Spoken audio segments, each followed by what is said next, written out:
वित्त मंत्री निर्मला सीतारमण ने आज आर्थिक पैकेज की चौथी किश्त की जानकारी दी। इसमें 8 सेक्टरों में होने वाले सुधारों का ऐलान किया गया, जिसमें कोल, मिनरल, डिफेंस और एयर स्पेस को रखा गया है। राहत पैकेज के तहत 5वीं और आखिरी प्रेस कॉन्फ्रेंस कल सुबह 11 बजे होगी। कोल सेक्टर पर सरकार ने बड़ा फैसला लेते हुए 50,000 करोड़ रुपए फंड रखा है। अब सरकार कमर्शियल माइनिंग की इजाजत देगी और 50 कोल ब्लॉक निजी सेक्टर के लिए खोले जाएंगे, लेकिन रेवेन्यू सरकार से साझा करना होगा। कोई भी कोल ब्लॉक के लिए बोली लगा सकेगा और बाद में कोयला ओपन मार्केट में बेच सकेगा। इसके लिए फंड रखा गया है। मिनरल सेक्टर में भी निजी निवेश बढ़ाया जाएगा और 500 माइनिंग ब्लॉक्स को नीलामी के लिए खोला जाएगा। बॉक्साइट और कोल मिनरल के ब्लॉक्स की जॉइंट नीलामी होगी। वित्त मंत्री ने कहा कि इससे एल्यूमिनियम इंडस्ट्री को फायदा मिलेगा।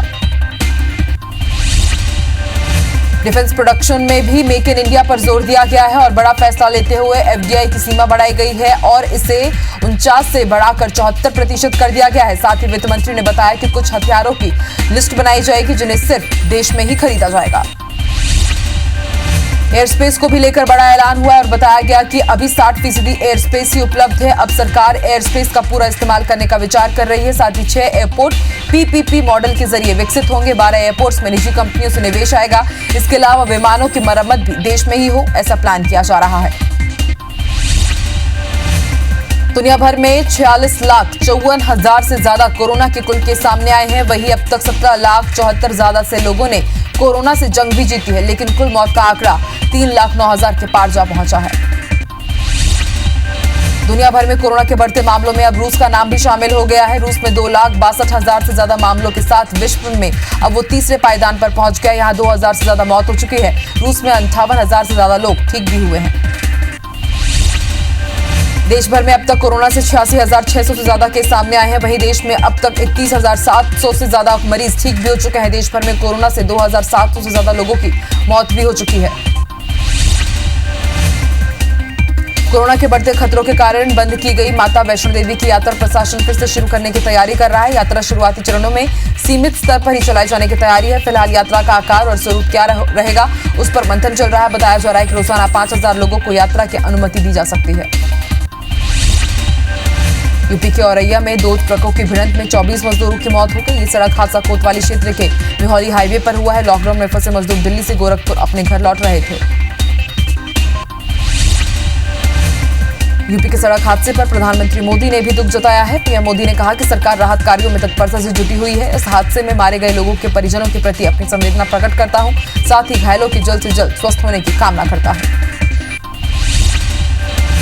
प्रवासी मजदूरों को लेकर यूपी की योगी सरकार ने बड़ा फैसला लिया है। अब पैदल, बाइक या ट्रक, टेम्पो से आने वाले प्रवासी मजदूरों को राज्य में प्रवेश नहीं दिया जाएगा। इसको लेकर प्रशासन ने आदेश जारी कर दिया है। मुख्य सचिव ने कहा कि अगर कोई शख्स पैदल जिले में आता है तो उसे रोककर कार्रवाई सुनिश्चित कराई जाए। पश्चिम बंगाल की सीएम ममता बनर्जी ने शनिवार को घोषणा की है कि देश के विभिन्न हिस्सों में फंसे राज्य के प्रवासी मजदूरों के परिवहन की पूरी लागत राज्य सरकार देगी। इसके साथ ही उन्होंने कहा कि किसी भी प्रवासी मजदूर से कोई शुल्क नहीं लिया जाएगा। ममता बनर्जी ने ट्वीट करते हुए कहा कि हमारे प्रवासी श्रमिकों के कठिन परिश्रम को सलाम करती हूं। मुझे पश्चिम बंगाल सरकार के निर्णय की घोषणा करते हुए खुशी हो रही है कि दूसरे राज्यों में प्रवासी कामगारों को विशेष ट्रेनों द्वारा लाए जाने का पूरा खर्च राज्य सरकार उठाएगी। किसी भी प्रवासी से कोई शुल्क नहीं लिया जाएगा। देश में सड़क हादसे कम होने का नाम नहीं ले रहे हैं। सागर में आज सड़क हादसे में 5 मजदूरों की मौत हो गई है। बंडा के पास मजदूरों से भरा ट्रक पलटने के चलते यह हादसा हुआ। मजदूरों के लिए मजबूरी का सफर रुकने का नाम नहीं ले रहा है। कोई पैदल, कोई साइकिल तो कोई ट्रक में सफर करने को मजबूर है। आज दुर्ग में भी सड़कों पर ऑटो से घर जाते हुए मजदूर नजर आए। मजदूरों ने बताया कि 5 दिन पहले वो मुंबई से निकले हैं और झारखंड, बिहार जा रहे हैं। मजदूर इतने मजबूर हो गए हैं कि उन्हें 3,000 की साइकिल 7,000 में खरीदनी पड़ रही है। इंदौर बाईपास से गुजरने वाले मजदूरों की सेवा का सिलसिला जारी है। मजदूरों के लिए कई स्टॉल लगाए गए हैं। साथ ही पिछले 40 दिनों से राव बाईपास के आगे युवा संगठनों के अलावा शहर के उद्योगपति परिवार भी मजदूरों की सेवा में लगे हुए हैं। शनिवार को शहर काजी डॉक्टर इशरत अली ने सभी मजदूरों की सेवा भी की। कबीरधाम जिले की सीमा से लगे गांव धवई पानी में पोलमी में भी मजदूर पहुंच रहे हैं। ज्यादातर मजदूर रात के अंधेरे में यहां पहुंच रहे हैं। पंडरिया के विभिन्न गांवों के 200 से अधिक मजदूर यहां पहुंचे हैं। हेल्पिंग हैंड एनजीओ द्वारा 50 दिनों से मजदूरों को खाना खिलाया जा रहा है। प्रशासन की माने तो जिले में 15,000 से अधिक मजदूर वापसी करेंगे। लॉकडाउन में पलायन करते हुए रायगढ़ में तकरीबन 40 मजदूरों का दल पहुंचा। ये मजदूर उड़ीसा से बनारस तक के लिए सफर के लिए निकले हैं। घर के पैसे से साइकिल खरीदकर 1200 किलोमीटर के सफर पर ये निकले। मजदूरों का कहना है कि 5 दिन के बाद उड़ीसा से वो रायगढ़ पहुंचे हैं और तकरीबन 7 दिन बाद वो अपने गंतव्य तक पहुंच जाएंगे। मध्य प्रदेश में 24 घंटे में 195 नए कोरोना मरीज बढ़े और अब तक कुल संक्रमितों की संख्या 4790 तक पहुंच गई। अब तक 243 लोगों की कोरोना से मौत हुई है। मध्य प्रदेश में सबसे ज्यादा कोरोना मरीज इंदौर में है। यहां 24 घंटे में 79 नए मरीज सामने आए हैं। भोपाल के चिरायू अस्पताल से 32 मरीजों को डिस्चार्ज किया गया है। इनमें से 60 वर्ष से ज्यादा उम्र के 5 मरीज भी शामिल हैं।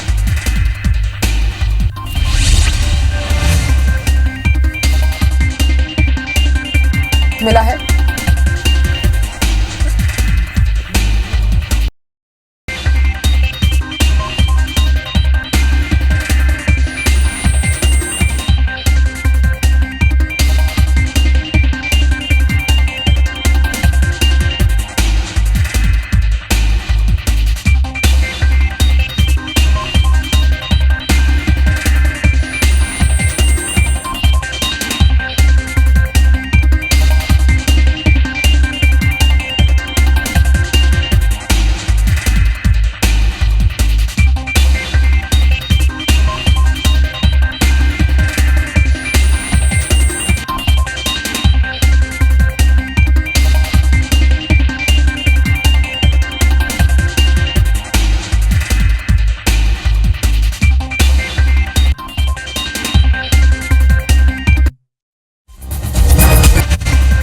जांजगीर जिले के 5 मजदूरों में कोरोना पॉजिटिव पाए जाने के बाद रायगढ़ जिले का स्वास्थ्य विभाग अलर्ट हो गया है।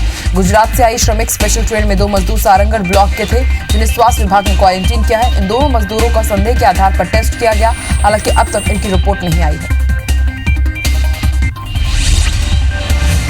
महासमुंद जिले में बनाए गए क्वारंटीन सेंटरों का बुरा हाल है। बागबहरा के सोनापुटी के मनबाई के क्वारंटीन सेंटर में न तो खाने की व्यवस्था है और न ही सैनिटाइजेशन, जिसकी वजह से लोग अपने परिजनों से राशन का सामान मंगवाकर खाने की व्यवस्था कर रहे हैं।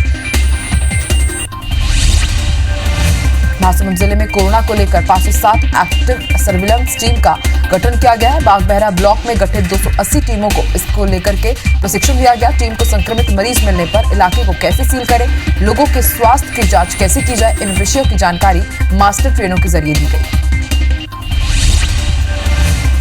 मुरैना में दुकान बंद करवाने गई प्रशासन की टीम को व्यापारियों के विरोध का सामना करना पड़ा। व्यापारी एसडीएम को घेरकर नारेबाजी करने लगे। सूचना पर पहुंची पुलिस ने मामले को शांत करवाया। वहीं व्यापारियों ने आरोप लगाया है कि एसडीएम दुकानों से सामान जब्त करने के नाम पर अवैध वसूली कर रहे हैं। कोरोना महामारी के बीच ब्राजील के स्वास्थ्य मंत्री नेल्सन टीच ने अपने पद से इस्तीफा दे दिया है। ब्राजील में 1 महीने में दूसरी बार देश के स्वास्थ्य मंत्री को पद छोड़ना पड़ा है। राष्ट्रपति जैर बोल्सोनारो ने कोरोना मरीजों पर मलेरिया रोधी दवा के उपयोग के लिए गाइडलाइन जारी करने की मांग की थी, जिसके बाद स्वास्थ्य मंत्री ने इस्तीफा दे दिया। सुकमा के दोरनापाल के नदी रोड पर सड़क निर्माण के लिए मंत्री कवासी लखमा ने भूमि पूजन किया। दोरनापाल के नदी रोड पर लगभग 10 लाख की लागत से सीसी सड़क का कार्य किया जाना है, जिसे बारिश के पहले ही पूर्ण करने का लक्ष्य रखा गया है। इससे पहले शासकीय स्तर पर भी इस सड़क को बनाने के लिए सेक्शन किया गया था, लेकिन 10 साल बाद भी सड़क पूरी नहीं हो पाई है। डोंगरगढ़ के बरनाकला में एक पीलिया से एक व्यक्ति की मौत हो गई है।